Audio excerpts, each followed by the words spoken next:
Qëllimi I futbollit është të argëtojë dhe të bashkojë, element që duhet të jenë parësor në çdo aktivitet sportiv.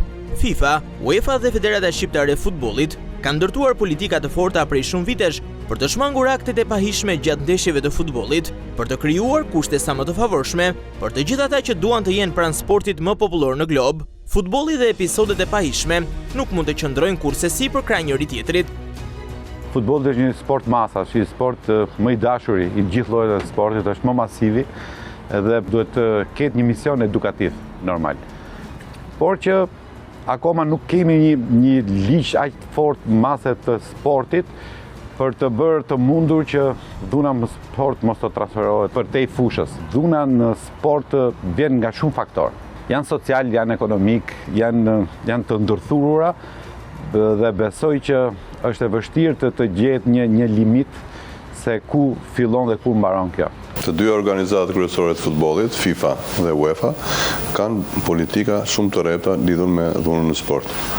Këto politika bazohen kryesisht në qëllimin e UEFA-s për të patur një aktivitet sportiv sa më të qëndrueshëm, pa probleme, duke respektuar drejtat e njerëzit dhe duke synuar në kënaqjen e të gjithë spektatorëve që vinë në stadiume.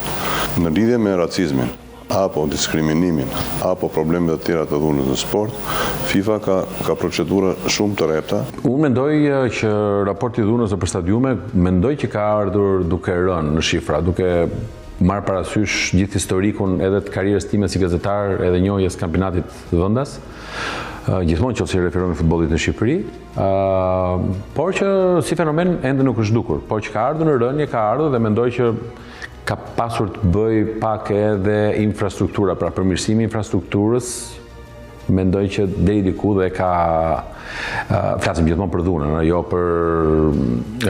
gjithmonë për konfliktet apo për plasjet direkte që mund të kenë tifozërit, për këtë e kam fjalën, sepse nëse shkulet një stol apo kam përshtypjen që nuk ka të bëjë me tifozërin tjetër, por është ai zemërimi që tifozat kanë tek vetja e tyre për ekipin e tyre.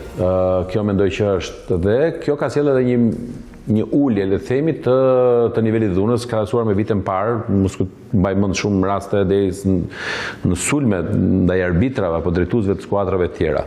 Kështu që janë bërë minimale, do thosha, jo se janë zhdukur, aq sa tani fillojnë të bëjnë përshtypje, se dikur nuk bënin përshtypje sepse pothuajse ishte një fenomen pothuajse çdo javë. Përgjithsisht ka një frym bashkëpunimi nga ana e klubeve, qofshin këto amatore po dhe profesionista, dhe në përgjithësi e gjithë fryma mbështetet mbi rregulloret e lojës dhe në udhëzimet që dërgohen nga ana e Federatës Shqiptare të Futbollit pranë tyre.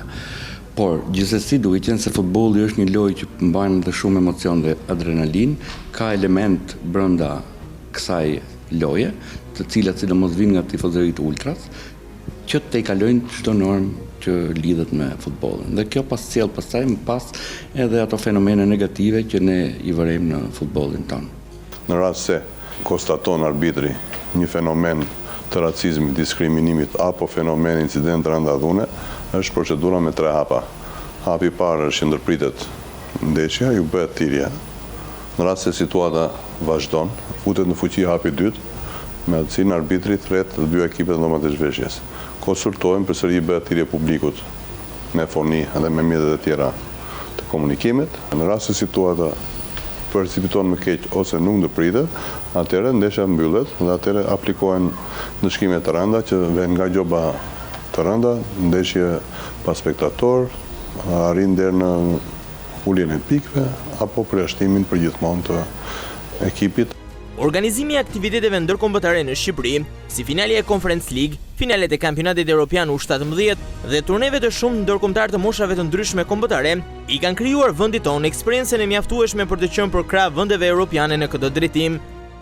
Një hapi më të fuqishëm që kishim eventin e UEFA Conference League final në Tiranë, ku luaj Roma me Feyenoordin, muaj përpara se sa të vinte eventi, vetë UEFA u angazhua duke bërë trajnime për punonjësit e sigurisë, duke sjell 8 module të stewardit të cilët aplikohen në gjithë Evropën, po ashtu bërë edhe trajnime me të veçanta me punonjësit e policisë shtetit angazhuar në ndeshjet e futbollit, bërë edhe trajnim të përbashkët të gjithë këtyre komponentëve ku morën pjesë edhe nga ndihma e parë, morën pjesë edhe nga zjarfikset, morën pjesë edhe nga policia, edhe nga kompania stuartësi dhe stafet e stadiumit. Këto trajnime kanë vazhduar për të rinovuar njohuritë që ata kanë marrë dhe kanë rritur mirë anën profesionale të këtyre punojësve të sigurisë. Problemi është që stadiumi ekzalton po themi personat cilët si individ e kanë të vështirë që të shprehen, por duke u futur në grup aty kamuflohen edhe forca e grupit jep të mënyrën tënde të reagimit për të qenë i dhunshëm,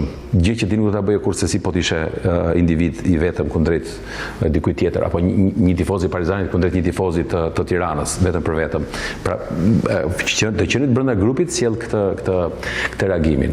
Edhe për vitin tjetër që ne kemi kampionatin evropian për moshat 21 vjeçare, ku do të luhet në 4 stadiumet, në Shkodër, në Elbasan dhe në Tiranë, Air Albania dhe Arena e Demave, përsëri kanë filluar përgatitjet, ky event është në fazë planifikimi, kanë filluar procesi trajnimit me përqeset e punojësve të sigurisë dhe në muajt në vijim nga UEFA do ketë trajnime të dedikuara vetëm për këtë event.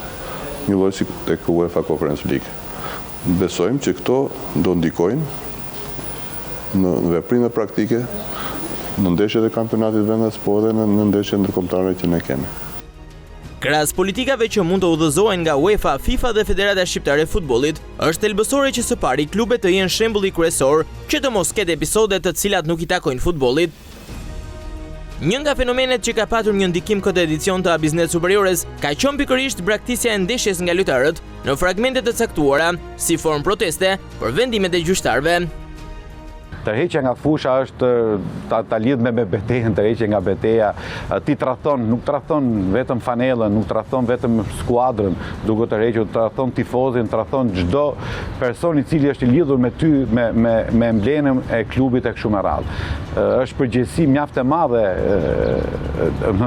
insistimi në tërheqjen e skuadrës dhe besoj që duhet të jetë ekstremisht e ndaluar. Duhet ketë të rregulla mjaft forta, siç ndodhën dhe në momentin e fundit që ndodhi me Ignatien, pra duhet jetë ndëshkim radikal, sepse thash edhe një herë tërheqja nga fusha, tradhtia që nuk i ndodh vetëm fenomenit, nuk i ndodh vetëm tifozit, i ndodh emblemës, i ndodh gjithë historisë atij klubit e kështu me radhë. Kjo besoj është nga aktet më radikale, besoj më të këqija, do të thosha. Nuk kam parë në kampionatet elitare në Angli, Itali, Spanjë, që të vi një moment e të thotë dilni jashtë nga s'më vjen ndërmend, mas edhe ka patur, po pak e vështirë. Kështu që duhet është gjëja e fundit që ne duhet të çojmë ndërmend. Sepse ndoshta klubet vetë apo dhe tifozërit po prishin vetë, ndikojnë të prishin vetë garën. Rregulloret e lojës futbollit janë shumë të qarta, masat janë shumë të ashpra. Dhe në rastet që kanë ndodhur këto fenomene, nga ana e Komisionit përkatëse janë marrë masa drastike për të minimizuar apo për të ndërprerë të tilla fenomene. Sipas mendimit tim, ndoshta mund të ashpërsohen kur këto vijnë nga ana e drejtuesve të klubeve, në mënyrë që fenomenet tilla të mos ekzistojnë më në fushën e futbollit. Normalisht që nëse këto ndodhin, prishet bukuria e asaj loje dhe i humb bukuria gjithë lojës së futbollit. Por duhet jemi të qartë që fenomenet nuk kanë qenë të shpeshta, por atje u kanë goditur shumë keq.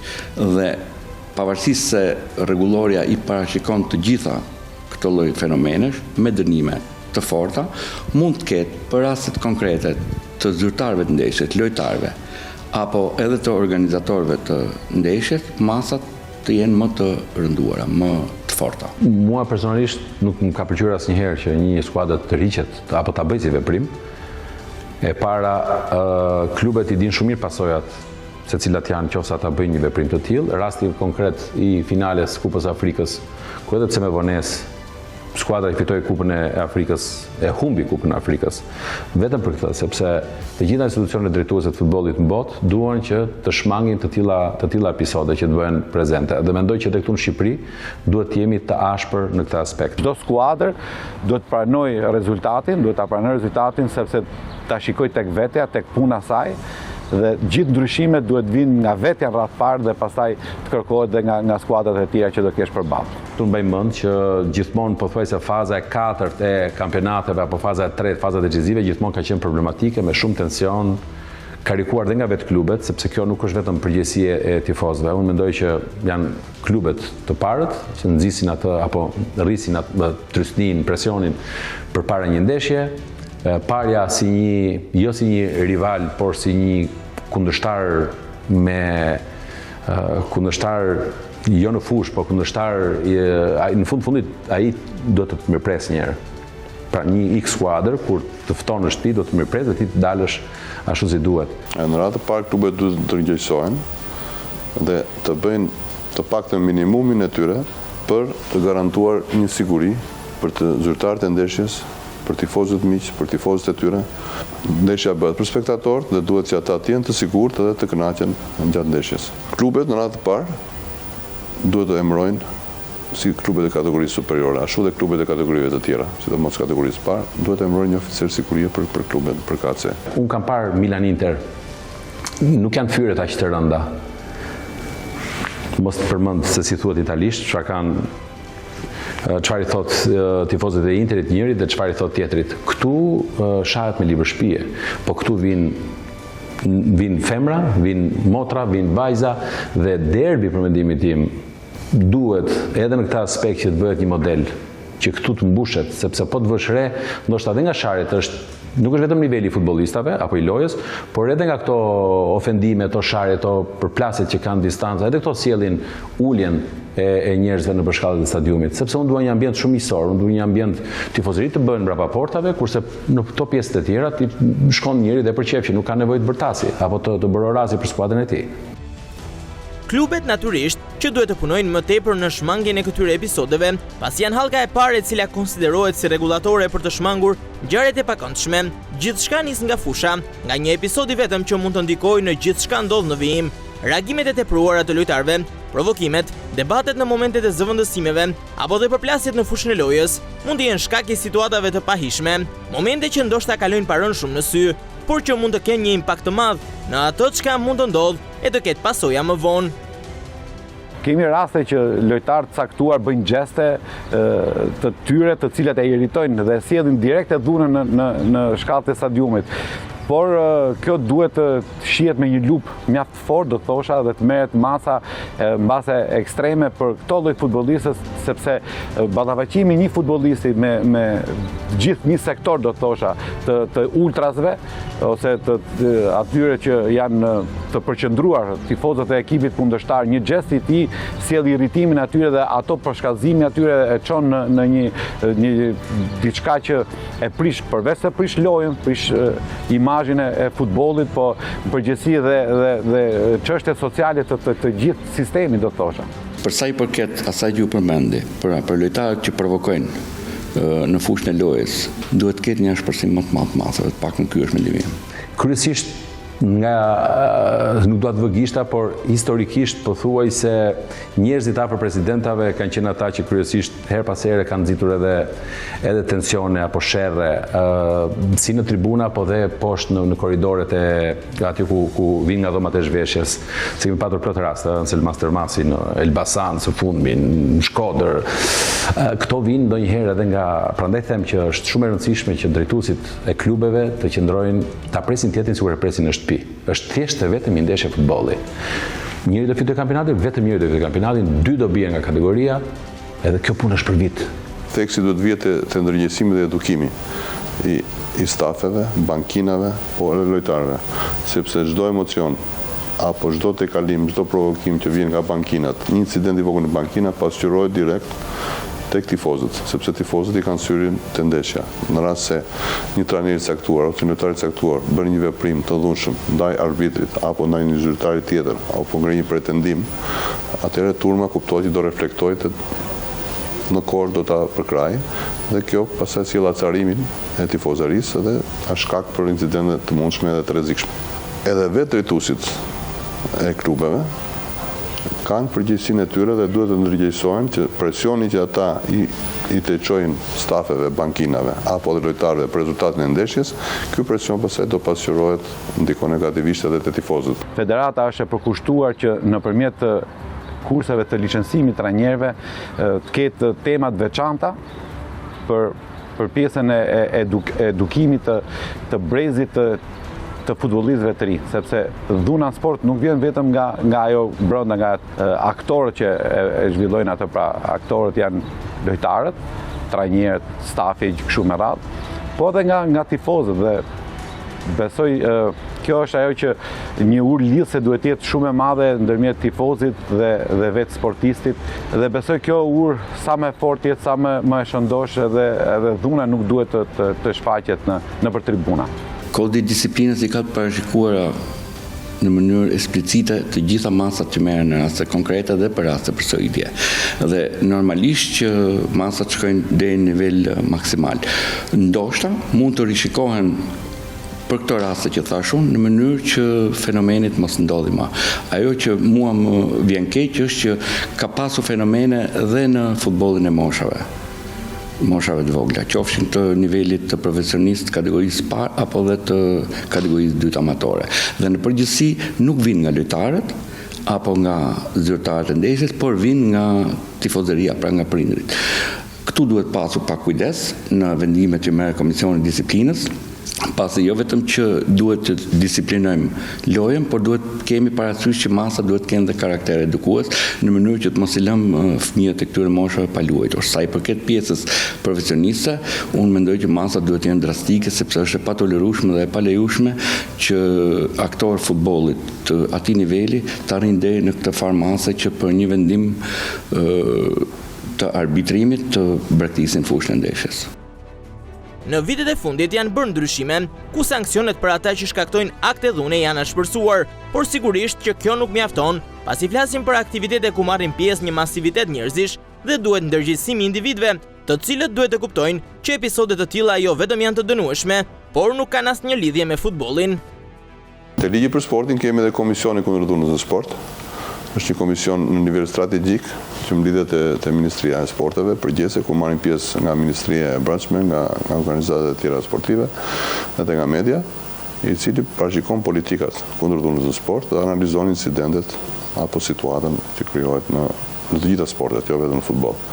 Përveç ligjit për sportin, është edhe Kodi Penal i Republikës Shqipërisë, i cili pas disa incidenteve që ndodhen në vitin 2019 gjatë derbit të fundit Tirana Partizani, u pa nevojshme që të shtoheshin 2 nene të reja që synonin mbrojtjen e zyrtarëve të ndeshjes, lojtarëve, si dhe mbrojtjen e ambienteve apo mjedisit sportive dhe ndëshkimin e personave përgjegjës që shkaktonin incidente. Në një stadium si Albania, ku kamerat janë prezente, unë pres që një tifoz që bën një veprim të shëmtuar apo bën një veprim që dënohet, të mos shkeli më në stadium. Nuk ka arsye të shkeli në stadium. Unë nuk e di, a mund të kontrollohet prapë, sepse nuk e di se si janë filtrat e sigurisë, sepse nuk e njoh si proces pune, a hyn do të prapë, por që nuk duhet shkeli. Pastaj, në përsëritje, kush janë të tjerët, stolat është për të ardhur keq sepse ky është stadium modern, ti shikon stolat të thyer çdo javë, pothuajse. Domos në derbi, është thyer nga 100-200 stola. Një person mund të prishë gjithë grupin, ka ndikon negativisht edhe tek ai personi afër, se ta thash, një individ tek për tek e ka të vështirë të shprehet në rrugë kundër një tifozit të një tifozëri tjetër. Në grup ata bën të dhunshëm. Futbolli është një formë argëtimi që bën bashkë komunitete të ndryshme dhe nuk duhet harruar që aktet e dhunës dhe sjellja e pahishme nuk kanë vend në botën e futbollit, që qëllimin kryesor ka për të argëtuar